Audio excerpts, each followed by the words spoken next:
just saw their storage bin, storage. The rick? Yeah, the ricks.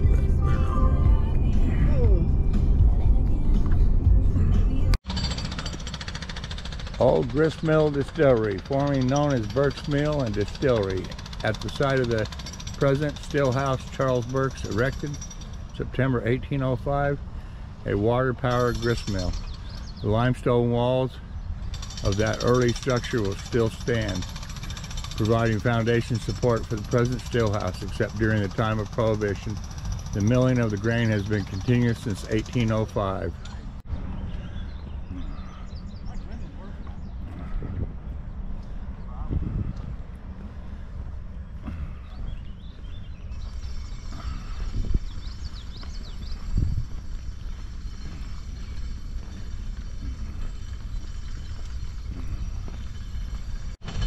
Beautiful grounds.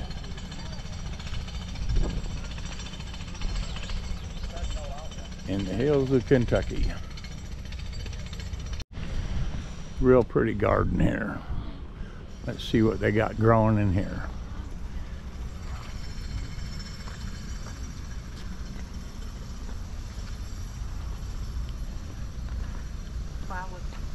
Looks like we have a little bit of everything here.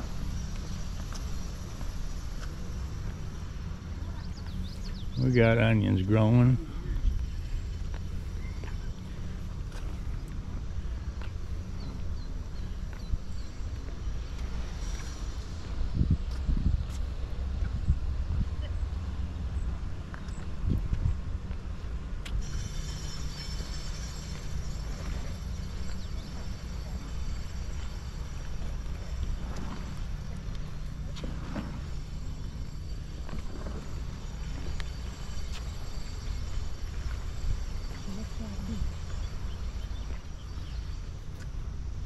I think we go right here.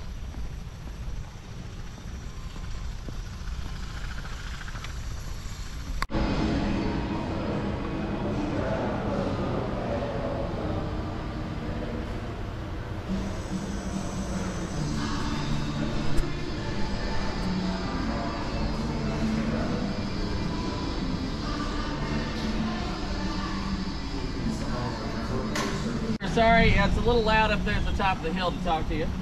So welcome to Maker's Mark. How's everybody doing? Good. I'm trying to keep you all as cool as possible. I'll try to keep you in shade. Just a couple of safety things. No smoking anywhere on the property. You guys take pictures anywhere you'd like to. That is totally fine. No videography. Do stay close to me because the doors do lock into the next building, so you don't want to get locked out of a building. Restaurant and bar, it's going to be right over there. The Burks family started a grist mill here around 1805. That's where the grist mill would have been. The creek would have ran that. Apparently they realized you can take corn and turn it into whiskey. You're going to make more money than corn mill or flour. So they transitioned over and being a distillery. They ran a distillery on that site until Prohibition hit. They shut down, they never did reopen. So the Burks family ended up selling this property. It changed hands a couple of times. Then in 1953, a gentleman named Bill Samuels bought it. So Bill lived in Bardstown. You've been through there, about 20-25 minutes away. He was looking for a distillery in the area to purchase. The main reason he decided to buy this property was the water source. And whenever I say that, people usually look down at that sad little dried up creek. That is not our water source. We would go out of business.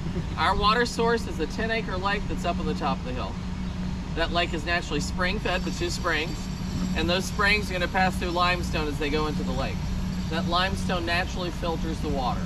What it takes up, most importantly for us, iron. Iron makes whiskey bitter.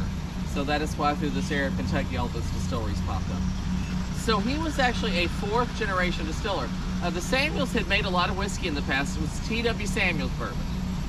That distillery was west of Bardstown, out near where Jim Beam's at. He sold that around 1940. So for about 10-12 years he was at home a lot. And finally his wife Margie suggested maybe he go back into working. Make some bourbon and get him out of the house. And he said, you know, if I'm going to make bourbon again, there's going to be something different this time. I'm going to make a bourbon I actually like. He did not like the T.W. Samuels bourbon. Very strong rye whiskey. Kind of burned as it went down.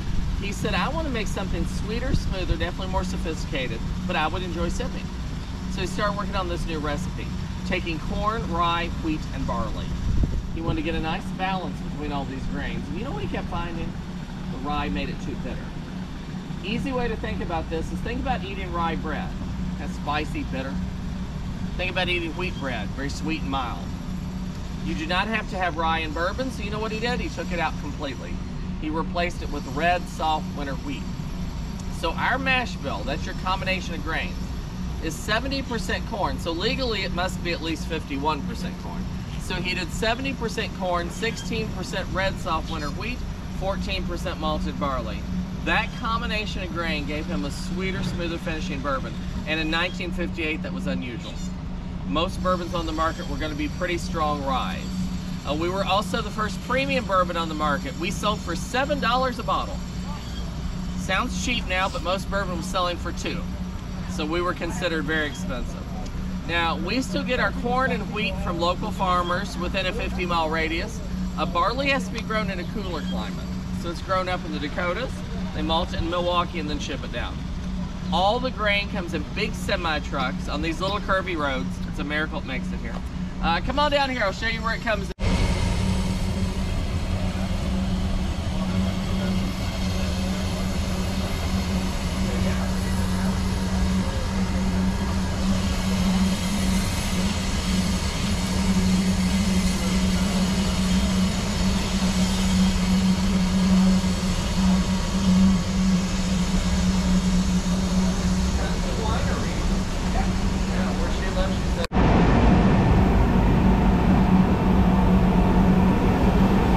Okay guys, come on up here to the crest of the stanchions here.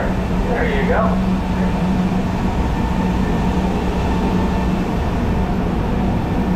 So the grain machine. So what you see in this room are the 8 cypress fermenting vats. They are original to the Burks Distillery. So some of this wood, see how old that is? They're going to inspect this in August. If they decide like this piece is too worn out, they pull it out and they replace it with reclaimed cypress. So that's why you see some of the wood looks newer. That's why every year they're pulling out the ones that are too far gone. The reason we can make these out of cypress, it doesn't affect the taste of bourbon. It's a flavor neutral one. These are 12 foot wide, it's 12 foot deep, holds about 9,600 gallons. And this is going to create what we call a small batch bourbon. Now there is no legal definition of small batch, so every distillery you go to can define it its own way. For us, 30 barrels are going to come out of each one of these vats. So you see in this room, they're the 8 cypress fermenting vats. Well, down the hill, all the vats.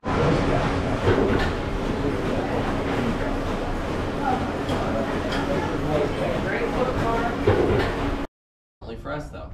The wood for our barrel, Mr. Samuels wanted that wood to age outside through a full Kentucky summer before it's made into a barrel. So they're going to cut the tree down, they slice it up. They just stack that wood outside in stacks. They let it sit out usually 10 to 12 months. Then they make it into a barrel. And the reason is he wanted a very aged, very dry wood to make his barrels out of. You put your whiskey in that really dry barrel, what's the wood going to do? Soak it up. A lot of your flavor comes from this barrel. So his theory is going to go in really deep. It's going to help pull out more flavor.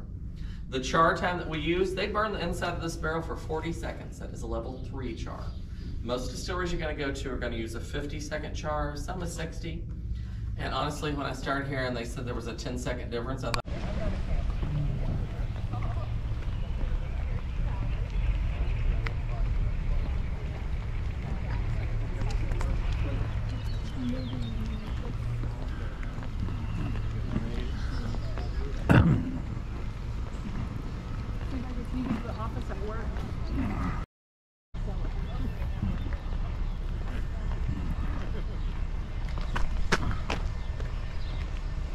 Can't walk and take pictures at the same time.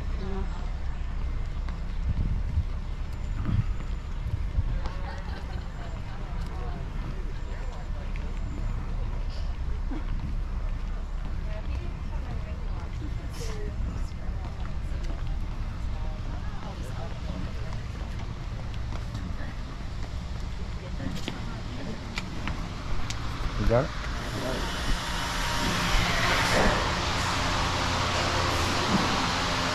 Smells good. Smells really good.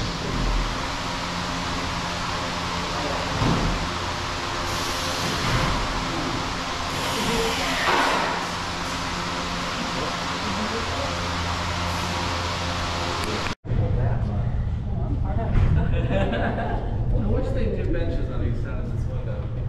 What were they doing in the other room there? That's what we get ready to tell you. Oh, I could have told you in there, but I thought you might appreciate the coolness of being in here. You can talk as long as you want That's why I right moved us into here.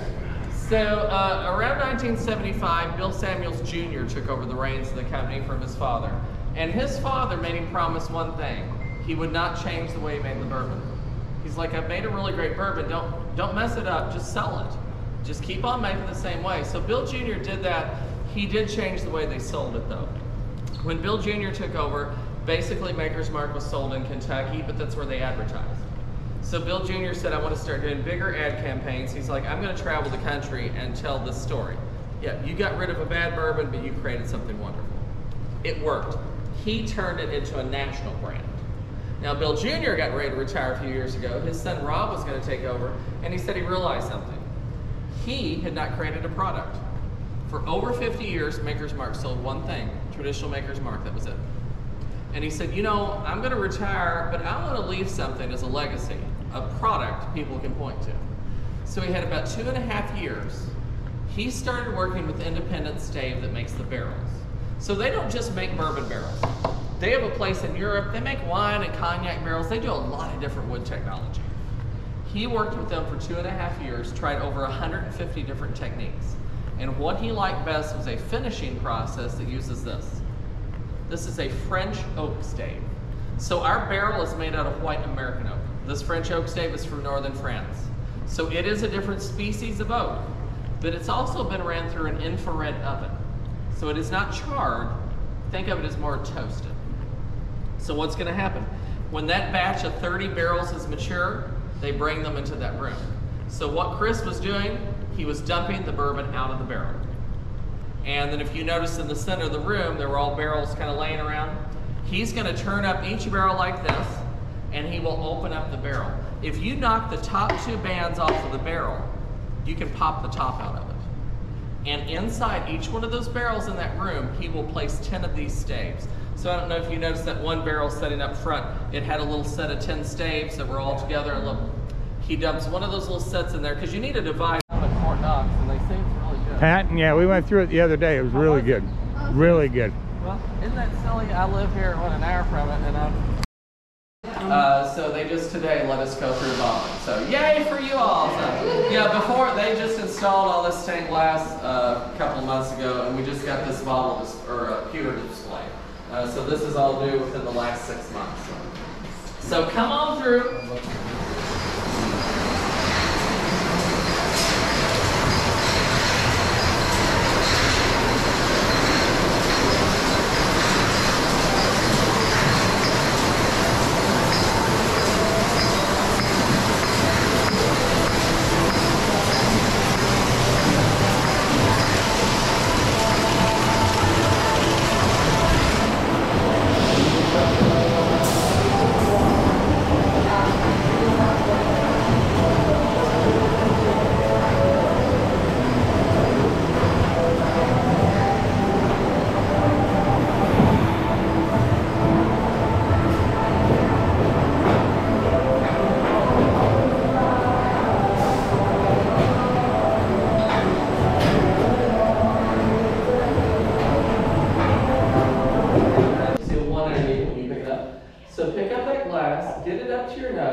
Tell me what you smell. I smell alcohol myself. If you were like me and you smell alcohol, then do me a favor. Put it in your hand like this. We're going to open up the bourbon. If you're not used to doing this, so it kind of gets rid of that hit of alcohol, and it starts to let the flavors of the bourbon kind of start to open up before you can smell more. So remember to have your mouth open when you smell it, but smell it again now after you've opened it up. You don't just get that big hit of alcohol now. Kind of get like a burnt caramel kind of nose. Does anybody get vanilla? Vanilla is a big popular thing to get. I'll open it up a little bit more. I'll tell you what I get. And about a third of the people kind of do the same thing I do. I get cherry. Some people get apple or banana with some sort of fruit. But I do not get that until I get it opened up. So everybody's different, but in general, the tip of your tongue are sweeter taste buds, back or bitter, sides or sour. So when we try this, I want you to kind of think about where you're feeling the tingle. So choose your method, but at least hold it on your tongue for us a few seconds. So cheers, everybody.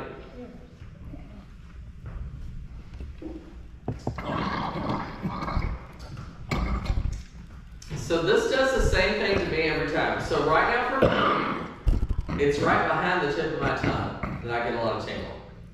So like I said, everybody's different, but most people find Makers has more of a forward or sweet finish to it. As far as flavor, usually everybody gets that caramel kind of flavor. There is a ton of vanilla in Maker's Mark. A wheated bourbon with this mellow, sweet finish that you just had, they said was very unusual in 1958 when it came out. It was very unusual for what his family used to make, but just in the industry. Most things on the market were ryes. Ryes tend to go to the back of the tongue, and they would have burned as they went down. So this was a very different product at the time. So that is what he released out to the public. What we're trying next is what he kept at home for himself. And if you stop by, this is what we pulled out and served you. 101 proof Maker's Mark. Maker's 101. Have you all had this before? Nobody. So I find maybe one person on my tours had it usually. The backstory is exactly what I said. He wanted to keep something that no one else could buy. That was a treat. But he also wanted to show off. He thought at 101 proof that his bourbon was awfully smooth and a lot of nice flavor. Now what no one seems to be able to explain to me is why they waited so long to release this. This only came out 5 years ago. It was sold in duty-free shops. So if you were traveling, if you see a black box that says Maker's 101, this is what's inside of it. People liked it so much that it was released out nationwide 2 years ago. But look, none of you have had it, and that's what I find. And I think there's kind of two reasons. One, apparently it is hard to find. A lot of people say that. But then, I've had a couple of people say, well, I have seen that. I think in a liquor store, this is sitting on the shelf. There is a black box that says 101 next to it. You don't know what that is. So you buy this. You should buy the black box. You're going to like it. How does that compare to the cask strength? It's about in the middle. So cask is about 110 proof. This is 101. I have the cask. Yeah. So, same aging process, same recipe. Nothing's different except the amount of water we add to it. Yes? I was going to ask you, what's the difference? That's the only thing that's different. It's a wild water. Yeah. So this is 90 proof. This is 101 proof. Nothing different except for that. But I think you're going to be surprised at the flavor. So go ahead and nose that. That's your glass number 2, right above number 1. So this has more alcohol in it. It hasn't been watered down as much. So in my head, I'm going to smell more alcohol. But when I get it up to my nose, I smell more sweetness. Yeah. Doesn't it have a nice nose? Nice nose to it. Kind of almost like butterscotch. So we're going to try that. You're going to like it. If you like Maker's Mark, you're going to love it. Go ahead and try it.